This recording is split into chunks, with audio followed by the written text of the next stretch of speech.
Hoy hablamos de economía, le pasamos un balance a la situación económica del país y hablamos de la realidad de los informes de crecimiento de República Dominicana. Además, ponemos en contexto la situación de la posible reforma fiscal en momentos de una pandemia, tomando como espejo lo que está pasando en Colombia. Para ello invitamos hoy a Jaime Aristi Escudero, economista, parte de la Casa de CDN. Jaime, buenos días. Buenos días, ya iba a decir buenas noches. Sí, la costumbre. Sí, no la costumbre. ¿Cómo están ustedes? Pues ¿Cómo estás tú, Jaime? Muy bien, gracias a Dios. Te acostaste tarde ayer y te levantaste temprano hoy, pero todo por la patria. Exactamente. Todo por CDN y el país. Muy bien. Jaime, cuéntanos, quiero que hablemos sobre la situación de Colombia. Colombia se abocó a una reforma fiscal en momentos en que la clase media está sumamente deprimida y todos están pagando las consecuencias económicas de la pandemia. Hay una situación de revoltura social, más de 16 muertos, se habla de 300 heridos, de una pérdida millonaria de daños a la propiedad privada. Varios ministros han tenido que renunciar, la situación del presidente se tambalea. República Dominicana, decía ayer el exministro de Economía, Planificación y Desarrollo, que va por el mismo camino.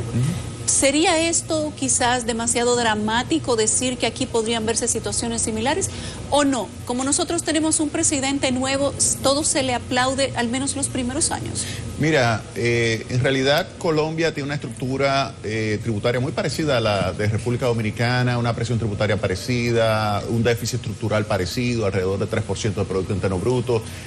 Tuvo que hacer frente al tema de la pandemia con una inyección fuerte de recursos, inyectó recursos a las familias, también a las empresas para mantenerlas en operación, de tal manera que se registró un déficit importante, menor que el dominicano, se registró un déficit entre 6 y 7%, el de República Dominicana es mayor todavía, y obviamente llega entonces a colocarse sobre la mesa la necesidad de una reforma tributaria, porque también se le prometió, al igual que República Dominicana, a los organismos internacionales y a las calificadoras de riesgo que haría esa reforma tributaria.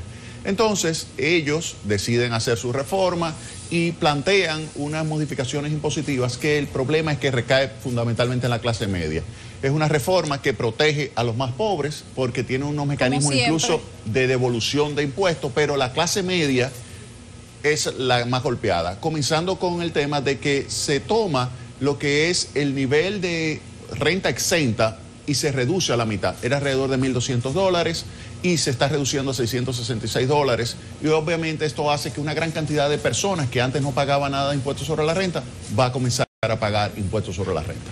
Asimismo, hay modificaciones donde se amplía la base del IVA, que es el ITEVIS, se incluyen productos como si fuera el arroz, la habichuela, la carne, así se incluye allá, y se incluye también servicios básicos. Y esto hace que entonces eso recaiga directamente sobre la clase media, porque se establecería al mismo tiempo un mecanismo de devolución para los pobres. De tal manera que quien más saldría perjudicado de esa reforma tributaria colombiana es la clase media. Y eso es lo que ha hecho que ya la gente no solamente esté pidiendo que Carraquilla se vaya, ya se fue, sino que el presidente también se vaya. Esa es la situación que se está viviendo en Colombia. Es muy parecida a la de República Dominicana en materia fiscal. Muy parecida. Compáralo con República Dominicana. Sí, bueno, si pasamos a la República Dominicana registró un déficit el año pasado de 7.6 del Producto Interno Bruto. Es un déficit enorme. Para que tengas una idea, en 1990 hubo un déficit de 5% y eso fue un escándalo que generó una superinflación, una superdepreciación de la moneda. Y escasez. Y una situación de escasez de muchísimos bienes básicos. Pero a diferencia de esta oportunidad, nosotros ahora tenemos la capacidad de ir a los mercados internacionales y endeudarnos. Y por eso nosotros logramos amortiguar el efecto de ese déficit. Ya llega el momento en que, al igual que en Colombia, se le propone y se le promete a los organismos internacionales y a las calificadoras una reforma tributaria que sería aprobada este año y sería aplicada el año que viene. De tal manera que sí se va a aplicar una reforma. Y yo me imagino que si tú divides la población en los pobres, vulnerables, la clase media y los ricos, también será la clase media quien pagará la mayor parte de la reforma, de lo que sería el aumento de las recaudaciones, que a diferencia de Colombia, que es 2% del Producto Interno Bruto, nosotros tenemos que buscar entre 3 y 4% del Producto Interno Bruto de nuevos ingresos tributarios. Jaime, como siempre cuando surgen este tipo de temas, la pregunta es cómo entonces los resolvemos. Porque claro, los análisis apuntan a que este es el panorama. Sí. Hay proyecciones del Fondo Monetario Internacional que incluso apuntan a una mirada un poco optimista de la República Dominicana. Otros sectores, incluso acá ha venido un analista también, Alejandro Grisanti, ha dicho esto no va a ser tan positivo para la República Dominicana como se quiere. ¿Qué se puede hacer? ¿De dónde? República Dominicana, ¿por dónde consideras tú debería empezar? Mira, el gobierno, cuando era oposición y en su programa de gobierno estableció que podía reducir el déficit a través de una disminución del gasto público y señalaba 129.000 millones de pesos de reducción. Eso es 2.5% del Producto Interno Bruto de capacidad para mejorar las finanzas públicas, disminuyendo el gasto excesivo o la corrupción o el gasto superfluo. Y en realidad lo que ha hecho el gobierno hasta ahora es simplemente congelar totalmente la inversión pública. Para que tengan una idea, al mes de marzo se debía haber invertido 30.000 millones de pesos y solamente se ha invertido 9.000 millones de pesos, es decir, el 30%. Pero eso tiene una repercusión importante sobre la capacidad de expansión de la economía. Fíjate que el nivel de crecimiento de la economía en el primer trimestre del año es 3.1 y se espera un crecimiento del 6% para todo el año. Tú me dirás, pero eso es más o menos bien. Sí, pero ten en cuenta de que eso viene desde una situación del año pasado de una caída de 6.7%. Es decir, que ahora, en este año 2021, si crecemos 6%, estaríamos todavía 1.1 por debajo del nivel de ingreso del año 2019 y estaríamos 10.3 puntos por debajo del nivel que deberíamos tener en el año 2021 si no hubiésemos tenido la crisis de la pandemia en el año 2020. De tal manera que se necesita esa inversión pública para crecer. El problema es que entonces no te queda otra alternativa que no sea hacer la reforma tributaria. Entonces tú me dices, Catherine, bueno, pero ¿cuál es la opción? Entonces, bueno, el gobierno tiene un problema en las manos, porque prometió muchas cosas sabiendo que no podía cumplir. Jaime, ayúdame a entender. Estamos hablando aquí de reforma tributaria, pero sí. Paliza habló en el fin de semana de reforma fiscal. Sí, correcto. Y hay sectores que dicen que debemos encaminarnos hacia el pacto fiscal. Sí. Parece que son tres cosas distintas. Correcto. Además, en el tiempo, el señor Paliza, el administrativo, dijo que el equipo económico está construyendo las ideas matrices. En un tiempo relativamente corto debe presentarse la propuesta para poderla incluir en el presupuesto. ¿De qué nosotros estamos hablando? Relativamente corto me preocupa. Sí, relativamente corto. Sí. Y ya las ideas se están construyendo. Sí. Entonces, ¿qué es lo que viene? Reforma tributaria, reforma fiscal, pacto fiscal. Me gusta hablar con periodistas finos así como ustedes. Miren, tú muy bien, fíjate que nosotros nos estamos concentrando en reforma tributaria. Tú traes el tema de reforma fiscal, que incluye reforma tributaria y una reforma del lado del gasto público. Paliza dice, mira, nosotros vamos a aplicar una reforma fiscal que sea expansiva, es decir, que mejore la capacidad de crecimiento de la economía. Y uno dice, bueno, esa es una teoría de Alberto Alesina, un profesor de la Universidad de Harvard que falleció lamentablemente. Y Alberto Alesina lo que señalaba es que tú podías tener una política de austeridad que modificaba la percepción de lo que eran los impuestos futuros, de tal manera que podías promover la inversión y de esa forma la austeridad era expansiva. Óyeme, eso es agarrarlo bien delicado y en economías que tienen pocas restricciones, pocas fricciones, es decir, que son economías que pueden realmente moverse muy rápidamente cuando tú haces algún tipo de ajuste en cuanto a lo que es una mala asignación de los recursos que tú estabas haciendo a través del sector público. Si tú la modificas, tú pudieras crecer aun cuando tú reduces algún gasto acá y lo colocas ese gasto, aunque sea menor, en otra área, puede expandirte.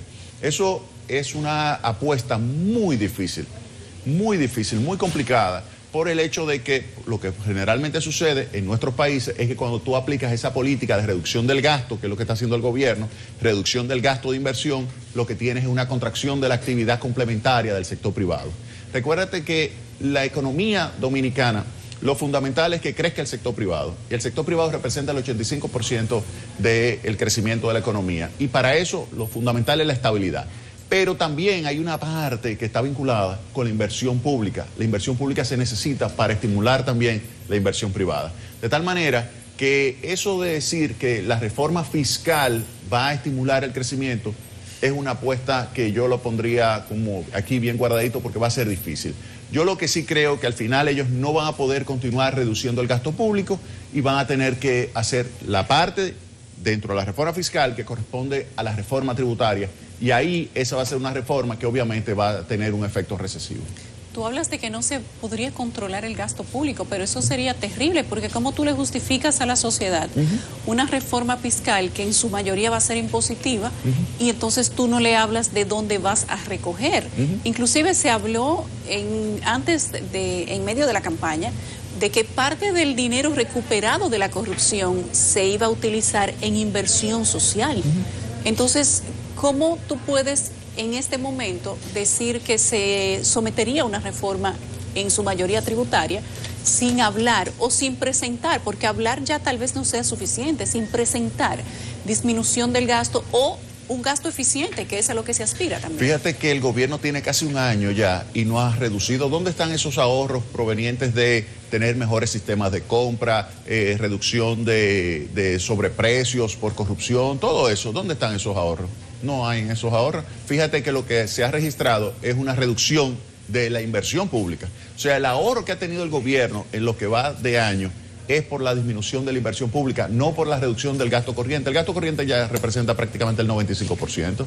O sea, tú tienes ahora la necesidad de poder otra vez colocar la inversión pública en el nivel que corresponde, y eso implicaría inmediatamente que entonces eso que tú has ahorrado no lo vas a tener. Este año el gobierno tiene presupuestado supuestamente un déficit de 3% de Producto Interno Bruto, pero es por el hecho de que tiene casi 90.000 millones de pesos de ingresos provenientes de la venta de activos, pero esa venta de activos no se va a realizar, de tal manera que es muy probable que este año el déficit del sector público termine entre 4.5% del PIB y 5% del Producto Interno Bruto, de tal manera que no es verdad que ellos van a poder reducir el gasto público, eso te lo aseguro. El déficit va a ser mayor que lo que se tiene previsto, a menos que tú simplemente congeles totalmente la inversión pública, y tú verás próximamente protestas en las calles, en nuestras comunidades, que no, por el hecho de que no le están cumpliendo con los proyectos de inversión. Para que tengan una idea, dígame uno solo de los proyectos grandes que ha prometido el presidente, las 102 obras que prometió el presidente, ¿cuáles han comenzado? Las que prometió ahora en la rendición de cuentas. Sí, y el 27 de febrero. O sea, fíjate lo siguiente, el presidente, si tú tomas, no ha podido, él ha anunciado muchísimo, en todos los lugares que va y anuncia. Dime, ¿cuántos blogs han puesto en Pedernales? ¿Cuántos Gredar han entrado a la carretera Ámbar? En Manzanillo, en ningún lugar hay una obra, la expansión del metro, en ningún lugar. Hay 3.000 millones para San Juan que están en camino. Pero ¿en camino por dónde van? No, yo no sé, pero fueron anunciados en visita. Pero que ese es el punto. Se dijo que San Juan es la peor, ya habíamos demostrado aquí que efectivamente no es la zona con mayor pobreza en la República Dominicana, que eso fue simplemente un discurso político y que no iban a hacer las inversiones que estaban anunciando. Ahí está. ¿Cuáles inversiones han realizado? No han hecho absolutamente nada. Hay gente que le saca punta al lápiz. Ese día de San Juan fue el día de la culminación del Congreso, del PLD, del discurso de Danilo. Es y correcto. dicen, lo que se dijo en San Juan mató... Fue un golpe... Será pensado. Yo no creo que haya mente que calculen eso así. Sí. San Juan, Palacio de Deportes, no. Óyeme, así mismo pasó en el año 2002, en septiembre, con una persona que se lanzó y otro inmediatamente de unas declaraciones que fueron terribles porque fue el preámbulo de lo que posteriormente fue la crisis financiera. Jaime, una pregunta. Ayer hablábamos acá con Isidoro Santana, exministro de Economía del presidente Danilo Medina. Entre otras cosas, comentábamos la posibilidad de que hayan incluso iniciativas del Fondo Monetario Internacional, del Banco Mundial, para sopesar de alguna manera esta crisis generada por la pandemia. Porque si bien es cierto que en República Dominicana la reforma fiscal, el pacto fiscal, como quiera que lo llamemos, tiene muchísimos años en discusión y no se ha hecho tampoco en tiempos de bonanza, esta nueva situación generada por la pandemia va a requerir también respuestas internacionales. ¿A qué se puede apostar y qué se puede esperar? Bueno, ya el Fondo Monetario desembolsó 650 millones de dólares de emergencia a la República Dominicana. El Fondo Monetario Internacional te está permitiendo que tú tengas un déficit mayor y que tú lo financies con los recursos que tú obtienes en el mercado de capitales. como se ha estado haciendo. Recuérdate que este gobierno ha emitido más de 8.000 millones de dólares. Es la mayor emisión de deuda pública externa en la historia de la República Dominicana. La deuda ya llegó al 70% del Producto Interno Bruto, terminará este año alrededor del 72% del PIB.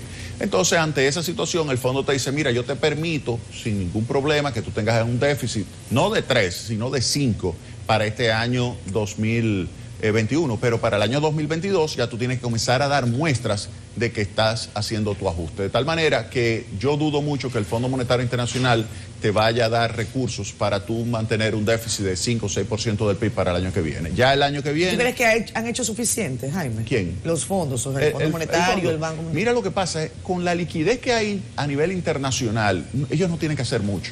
Ellos lo único que tienen que decir que te permiten hacer y ejecutar una política fiscal con un déficit importante. Porque tú vas a poder, con esa liquidez enorme que hay en los mercados de capitales, con tasas de interés negativas para los países desarrollados y tasas de interés históricamente bajas para los países en desarrollo, en realidad tú no tienes necesidad de acceso a esos capitales del Fondo Monetario Internacional. No Jaime, a pesar de las cifras oficiales, yo creo que no estamos bien.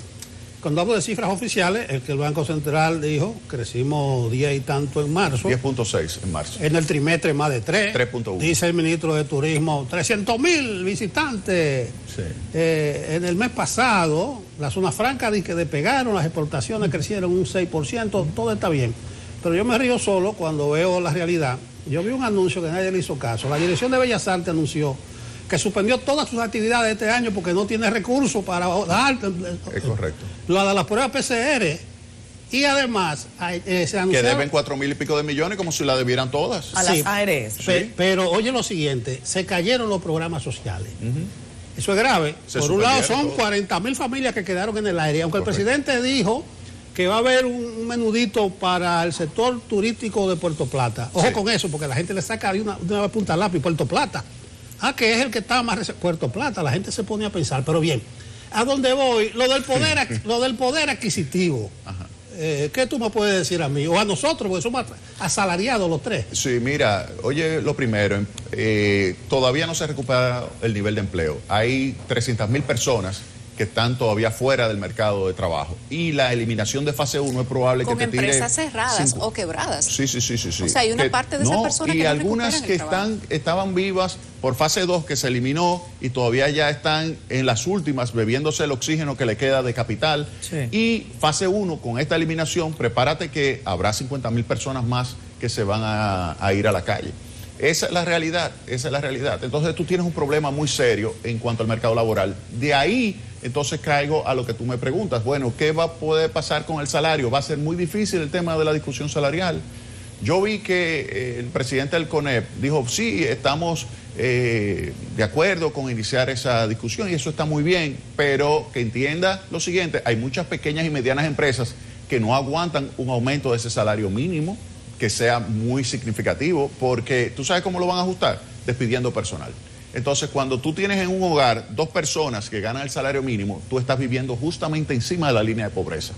Pero tan pronto uno de esas personas pierde el trabajo, inmediatamente tú caes por debajo de la línea de pobreza. Es decir, que en este año pudiera haber un aumento de la incidencia de pobreza, aun cuando tú tengas un aumento del 6% en la economía dominicana, pudiera haber un aumento de la incidencia de pobreza, por el hecho de que habría una recomposición en el mercado laboral donde quienes más pierdan acceso a ingresos sean las personas que están en el segmento vulnerable y caigan entonces en el segmento de pobre.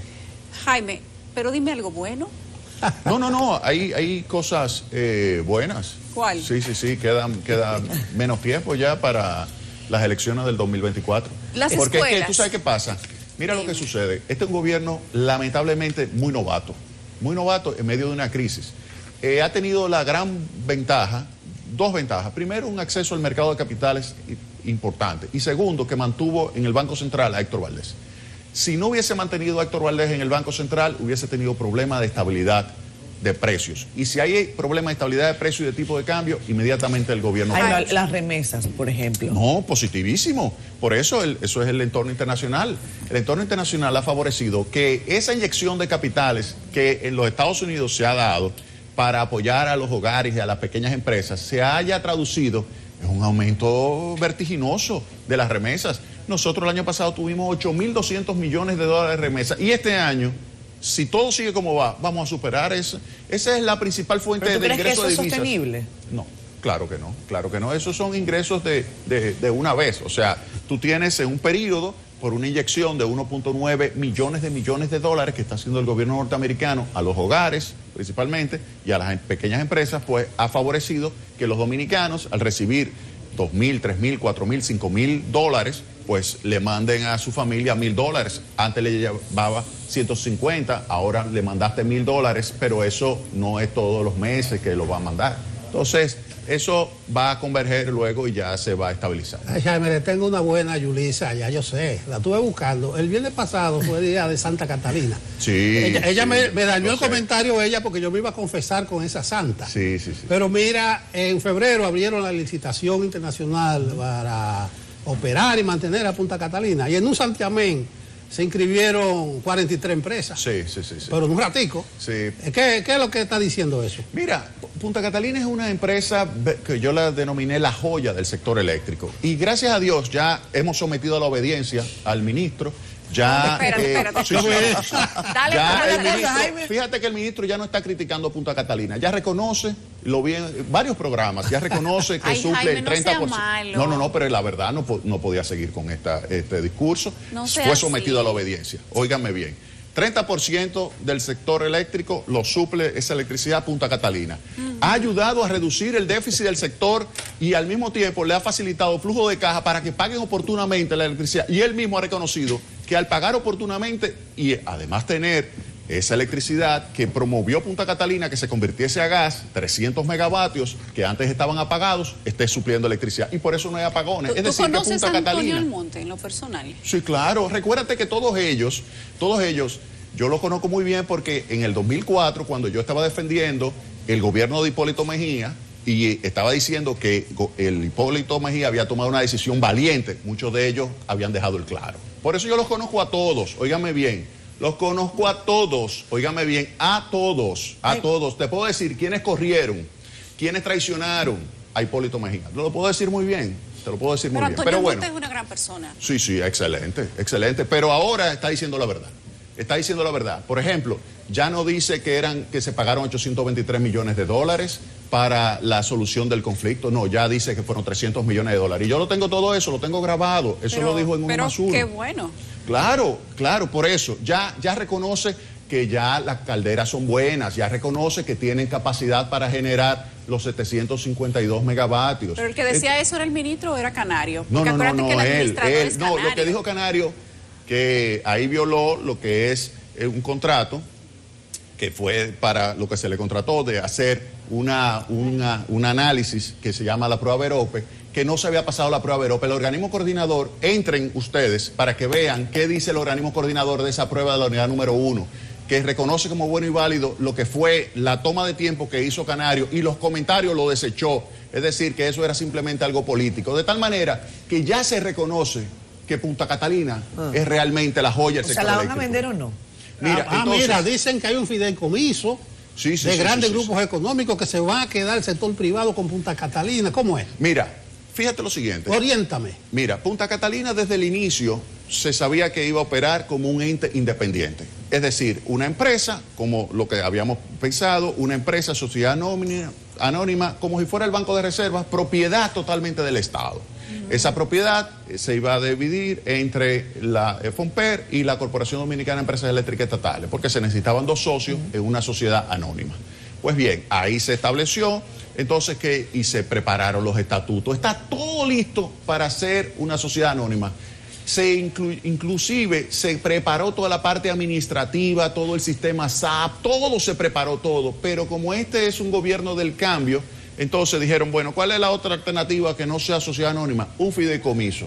Ahora, hay que profundizar un poquito más a la hora de ver por qué ellos están prefiriendo el fideicomiso y no la sociedad anónima, que ya estaba todo listo para que fuera la estructura corporativa que iba a tener la central termoeléctrica Punta Catalina. Lo que sí es importante es que Punta Catalina está supliendo electricidad a precios extraordinariamente competitivos, ya lo reconoce el mismo Antonio Almonte, lo cual es positivo, o sea, porque nos está dando la razón. Jaime, ¿por qué tú dices que el gobierno no va a poder obtener 90.000 millones que tiene contemplado en el presupuesto? Porque eso sería la venta de Punta Catalina. ¿Y tú crees que eso no va a pasar? Bueno, es que Punta Catalina no vale 90.000 millones, vale muchísimo más.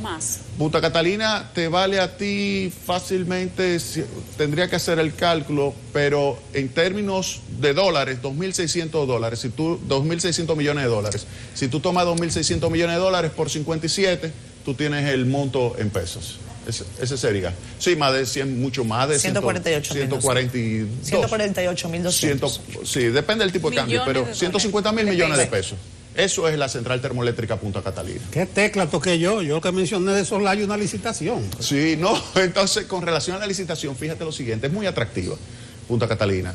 Obviamente que tiene un interés todos los agentes locales e internacionales de operar Punta Catalina, porque el que la opere va a ganar dinero, porque tú tienes lo siguiente, cuando tú defines un contrato de operación, tú lo estableces de tal manera que en función del desempeño tú puedes tener muy buena remuneración.